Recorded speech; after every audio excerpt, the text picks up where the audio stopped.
Jalur bahaya di 12 titik menuju puncak Gunung Rinjani dipasangi anak tangga yang terbuat dari besi. Hal tersebut dilakukan sebagai upaya meminimalisir tragedi jatuhnya para pendaki Rinjani. Balai Taman Nasional Gunung Rinjani sejak beberapa hari lalu telah memasang sejumlah anak tangga dan pengaman yang terbuat dari besi di jalur pendakian Gunung Rinjani, Sembalun, Pelawangan melalui Segara Anak. Akibatnya, pendakian masih ditutup sejak tanggal 16 Juli lalu hingga waktu yang belum bisa ditentukan. Pengerjaan pemasangan anak tangga dilakukan di 12 titik bahaya, namun 3 titik krusial menjadi pengerjaan prioritas dalam perbaikan jalur tersebut. Salah satunya di lokasi jatuhnya pendaki asal Brasil, Juliana Marins, dan sejumlah pendaki asing yang jatuh beberapa waktu lalu di periode Juni hingga Juli 2025. Selain pengelola juga akan menambah fasilitas shelter emergency yang berlokasi di Pelawangan 4 sekitar 800 meter dari Pelawangan 1. 28 Juli 2025 melaporkan dari jalur Pelawangan Danau. Sekarang ini kami sedang berada di lokasi tempat jatuhnya wisatawan asing 2 hari berturut-turut. Jadi di lokasi tersebut kami sudah membuat trap.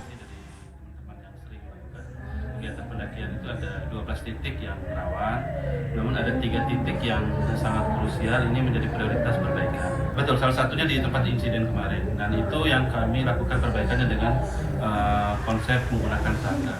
Kita ke informasi selanjutnya. Ini sejumlah pusat perbelanjaan di Kota Bandung, Jawa Barat kini mulai sepi pengunjung. Penurunan daya beli dan bergesernya pola belanja ke e-commerce menjadi salah satu faktor pemicu berkurangnya pengunjung.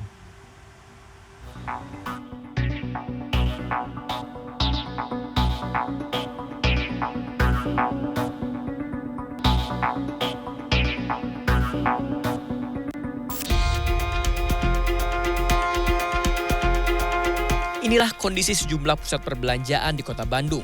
Dari mal-mal besar di pusat kota hingga pusat perbelanjaan di pinggiran, aura sepi begitu terasa. Bahkan pusat perbelanjaan seperti Pasar Baru Trade Center yang sejak lama menjadi salah satu pusat tekstil dan fashion di Bandung juga mengalami hal serupa. Saat ini keterisian tenan di pusat perbelanjaan itu hanya mencapai 60% saja. Kemudahan akses melalui aplikasi e-commerce telah mengubah kebiasaan berbelanja. Sedikit menurun karena pengunjungnya kurang. Sekarang kan soalnya kan banyak online gitu ya. Jadi yang ke pasar offline gitu kan jadi kurang gitu.